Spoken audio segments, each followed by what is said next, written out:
नमस्कार and welcome you all to DRX mentor. मैं हूं doctor Jain. Now recently CGHS की तरफ से रिक्रूटमेंट रूल का नोटिस जारी किया गया है।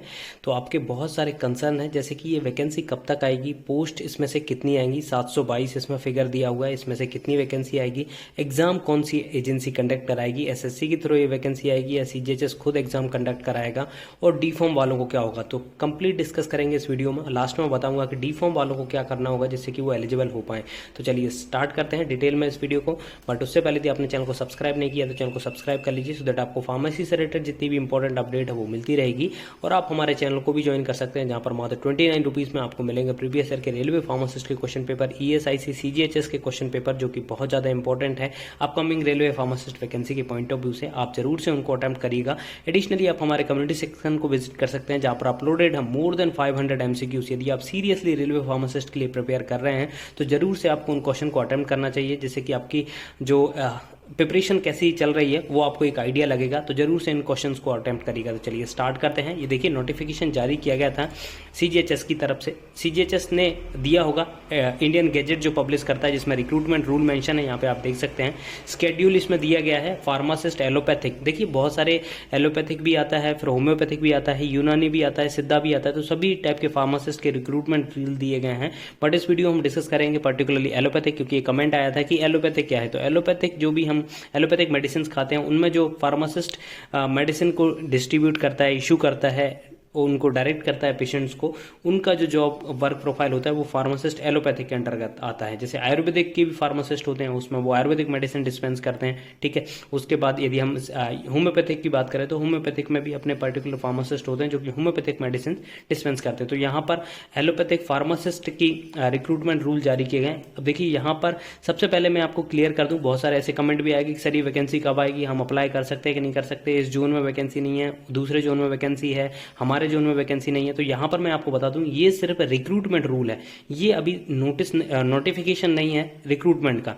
इसमें सिर्फ रूल फ्रेम करे गए हैं, जिससे कि जो आने वाली वैकेंसी, आगामी वैकेंसी होगी, अपकमिंग वैकेंसी होगी, उसमें इस तरह के रूल आपको देखने को मिलेंगे। तो ये रिक्रूटमेंट नहीं है, ये सिर्फ रिक्रूटमेंट रूल का नोटिस है, ठीक है। अब इसमें सबसे मेजर डाउट है कि 722 पोस्ट, अब आपके माइंड में आ रहा होगा क्या ये 722 पोस्ट हैं। तो मैं आपको बता दूं कि देखिए यहाँ पर क्लियरली मेंशन नहीं है कि ये न्यूली क्रिएटेड पोस्ट है और सैंक्शन स्ट्रेंथ है। अब न्यूली क्रिएटेड पोस्ट का मतलब क्या होता है कि न्यूली क्रिएटेड मतलब ये जो ऑलरेडी सीजीएचएस में एम्प्लॉय वर्क कर रहे हैं, उसके अलावा 722 पोस्ट क्रिएट की गई हैं। तो यहाँ पर ये मेंशन नहीं है।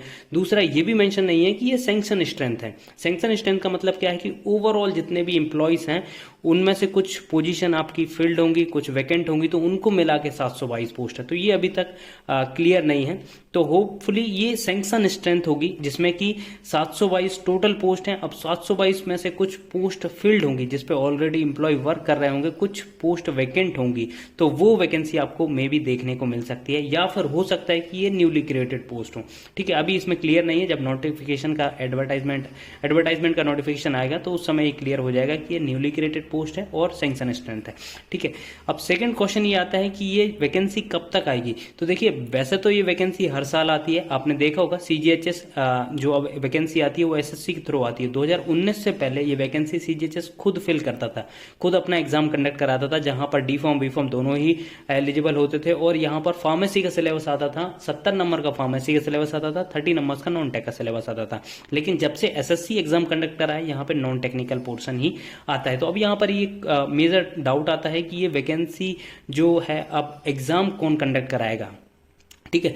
तो देखिए एग्जाम कंडक्ट के लिए अब यहाँ पर थोड़ी सी दुविधा है, कहना मुश्किल है, क्योंकि ये वैकेंसी एसएससी के थ्रू फिल होती है। बट अभी रिसेंटली बहुत सारे ऐसे फार्मासिस्ट के ग्रुप्स हैं या एसोसिएशंस हैं, उनकी तरफ से रिप्रेजेंटेशन गया है मिनिस्ट्री में कि आप जो फार्मासिस्ट होता है उसको नॉन टेक्निकल के बेसिस पे कैसे आप इवेल्यूएट कर सकते हैं, क्योंकि फार्मेसी जो फार्मासिस्ट है उसको फार्मेसी का नॉलेज होना चाहिए, और उसको वहां पर मेडिसिन भी डिस्पेंस करना है, तो उसको एक फार्मेसी का नॉलेज तो होना चाहिए जो एग्जाम कंडक्ट कराया जा रहा है उसमें फार्मेसी के सिलेबस भी ऐड होना चाहिए। जैसे कि आपने रेलवे में देखा है 70 नंबर्स का आता है, 30 नंबर्स का नॉन टेक आता है, ठीक है। यदि हम डीएसएसबी की बात करें तो 100 मार्क्स का आपका फार्मेसी का आता है और 100 मार्क्स का आपका नॉन टेक्निकल आता है। तो इक्वल पोर्शन आता है, 70-30 का रेशियो हमें देखने को मिलता है। बट यहाँ पर पूरा का पूरा नॉन टेक्निकल आता है, ठीक है। तो जिसने भी यदि कोई ऐसे ही डिग्री ले लिया हो लेकिन वो एसएससी वगैरह की तैयारी अच्छे से कर रहा है तो उसका एसएससी का एग्जाम तो क्लियर हो जाएगा, बट उसे उतना नॉलेज नहीं होगा फार्मेसी का जो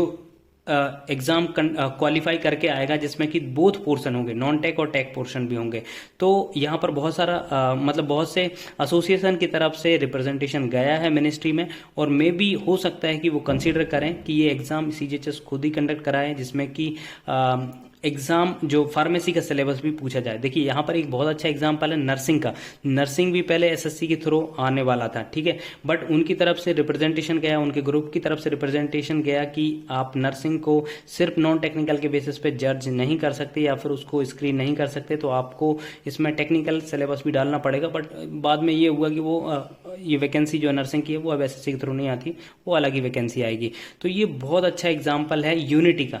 यदि हमारे जो एसोसिएशन है, फार्मासिस्ट हैं, यदि वो यूनाइट होते हैं तो अपना रिप्रेजेंटेशन देंगे कि आप कैसे सिर्फ नॉन टेक के बेसिस पे रिक्रूटमेंट कर सकते हैं। आपको रिक्रूटमेंट फार्मेसी और नॉन टेक दोनों के बेसिस पे आपको रिक्रूटमेंट करना होगा। तो हो सकता है यदि ऐसी रिप्रेजेंटेशन गई है, मिनिस्ट्री ने यदि कंसिडर किया, तो ये वैकेंसी अब एसएससी के थ्रू में भी आपको देखने को ना मिले, बट इसका जब नोटिफिकेशन आएगा तो उस टाइम ये क्लियर हो जाएगा, ठीक है। अब डी फॉर्म वालों को क्या करना है, क्योंकि यहाँ पर डी फॉर्म वालों को इनएलिजिबल मतलब यहाँ पर मेंशन नहीं किया गया है।